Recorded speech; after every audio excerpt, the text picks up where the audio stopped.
Assalamualaikum warahmatullahi wabarakatuh. Perkenalkan, nama saya Cynthia Febrianti. Proses pembentukan minyak bumi. Minyak bumi terbentuk dari pelapukan sisa-sisa organisme seperti tumbuhan, hewan, jasad-jasad renik yang tertimbun dalam dasar lautan bersama lumpur selama jutaan tahun. Lumpur tersebut kemudian berubah menjadi bebatuan sedimen dan sisa-sisa organisme mengalami penguraian menjadi minyak dan gas di bawah tekanan dan suhu tinggi. Oleh karena itu, berasal dari sisa-sisa organisme, minyak bumi dan gas alami sering juga disebut sebagai bahan bakar fosil. Bahan bakar fosil tergolong sumber daya alam yang tak terbarukan, sebagaimana proses pembentukannya yang sangat lama. Komposisi minyak bumi, minyak mentah atau crude oil adalah cairan coklat kehijauan sampai hitam yang terutama terdiri dari karbon dan hidrogen. Teori yang paling umum digunakan untuk menjelaskan asal-usul minyak bumi adalah Organotropic material. Teori ini menyatakan bahwa minyak bumi merupakan produk perubahan secara alami dan zat-zat yang berasal dari sisa-sisa tumbuhan dan hewan yang mengendap selama ribuan sampai tahun. Minyak bumi memiliki campuran senyawa hidrokarbon sebanyak 50-98%. Berat. Sisanya terdiri atas zat-zat organik yang mengandung belerang, oksigen, dan nitrogen, serta senyawa-senyawa anorganik seperti vanadium, nikel, nitrium, besi aluminium, kalsium, dan magnesium.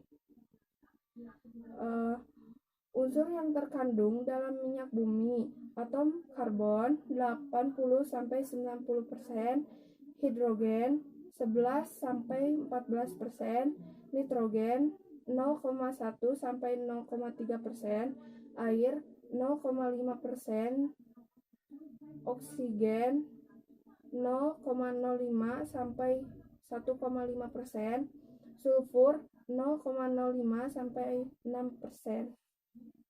Assalamualaikum warahmatullahi wabarakatuh. Izin perkenalan, nama Ahmad Durajis dari 11 IPA 8.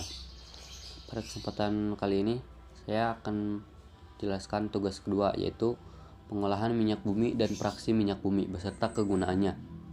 Yang pertama, pengolahan minyak bumi terdiri dari 5 proses. Proses yang pertama, proses destilasi.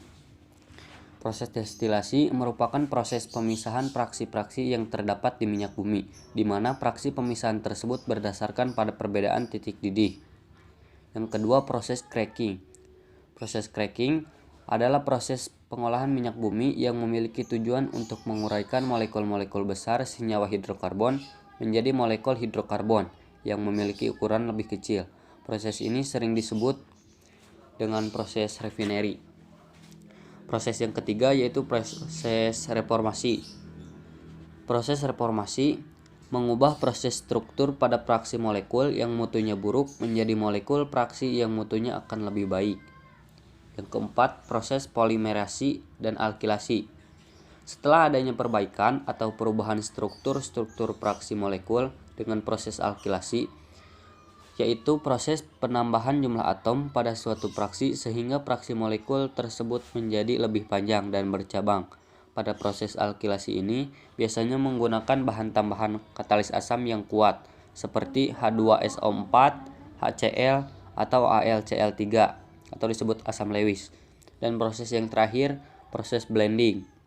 Proses blending merupakan proses yang dilakukan untuk meningkatkan kualitas produk yang siap pakai dengan cara menambahkan bahan aktif ke dalam fraksi minyak bumi. Di sini ada tabel dari fraksi-fraksi minyak bumi. Sekarang saya akan jelaskan lebih jelas kegunaan dari fraksi-fraksi tersebut. Yang ke-1, gas. Kegunaannya sebagai bahan baku dari LPG. Biasa kita gunakan untuk keperluan sehari-hari seperti keperluan memasak dan lain-lain. Yang kedua, nafta. Kegunaan digunakan sebagai olefin atau perengkap uap dan pelarut nonpolar dalam proses industri. Yang ketiga, gasolin atau bensin. Kegunaan biasa digunakan sebagai bahan bakar seperti motor, mobil, dan mesin-mesin ringan lainnya. Yang keempat, minyak tanah atau kerosin. Kegunaan banyak digunakan sebagai bahan bakar minyak lampu dan kompor minyak. Kelima, solar atau diesel. Kegunaan digunakan sebagai bahan bakar mobil, alat berat, dan mesin-mesin berat lainnya. Yang keenam, ada pelumas. Kegunaannya sebagai bahan pencegah keausan, pelumas atau oli. Yang ketujuh, parafin. Kegunaannya digunakan sebagai bahan baku lilin, korek api, dan teknologi pengawetan buah. Dan yang terakhir, residu. Kegunaan digunakan sebagai aspal atau bahan baku dalam pembuatan jalan raya, bahan bakar boiler, mesin pembangkit uap, dan bahan pelapis anti bocor. Sekian dari saya. Wassalamualaikum warahmatullahi wabarakatuh. Assalamualaikum warahmatullahi wabarakatuh. Saya Amelia Pega dari kelas 11 MIPA 8. Saya akan menjelaskan materi yang terakhir, yaitu dampak pembakaran bahan bakar bagi kesehatan dan lingkungan. Nah, pembakaran bahan bakar berlangsung secara sempurna atau tidaknya tergantung pada volume bensin dan volume oksigen. Semakin terbatas jumlah oksigen, maka semakin tidak sempurna proses pembakarannya dan semakin banyak jumlah jelaga yang dihasilkan. Selanjutnya, dampak dari gas-gas yang dihasilkan. Yang pertama yaitu gas karbon monoksida. Gas karbon monoksida ini akan berikatan dengan hemoglobin sehingga mengganggu fungsi hemoglobin dalam mengikat oksigen. Akibatnya, pada kadar tertentu akan mengakibatkan kematian. Selanjutnya yaitu jelaga. Jelaga merupakan serbuk halus dari karbon yang apabila terhirup akan merusak alat pernafasan. Yang selanjutnya yaitu karbon monoksida atau CO2. CO2 ini merupakan gas rumah kaca yang akan mengakibatkan terjadinya pemanasan global. Yang terakhir yaitu belerang atau SO2. Ketika di udara, SO2 ini akan teroksidasi menjadi SO3. Nah, SO3 ini sangat mudah bereaksi dengan air menghasilkan asam sulfat, sehingga SO3 ini akan menyebabkan hujan asam. Izin perkenalan, nama saya Jackson Aldi Putra Kusuma. Saya berasal dari kelas 11 IPA 8. Di sini saya akan menjelaskan sedikit tentang RON atau kandungan oktan yang ada pada bensin yang digunakan di Indonesia saat ini.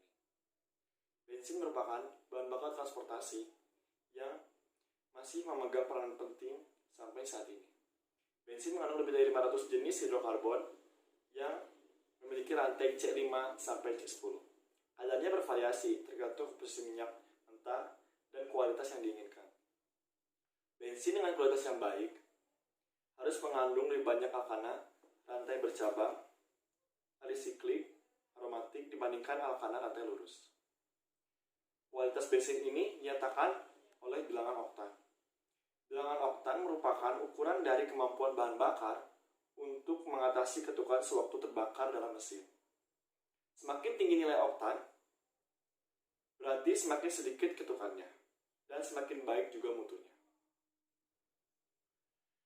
Nah, kalau nilai oktannya, Indonesia menggunakan 3 jenis bahan bakar, yaitu premium, pertalite, dan pertamax.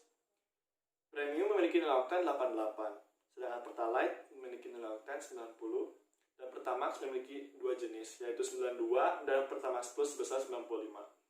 Nilai ini menunjukkan beberapa besar tekanan yang bisa diberikan sebelum bensin terbakar secara spontan.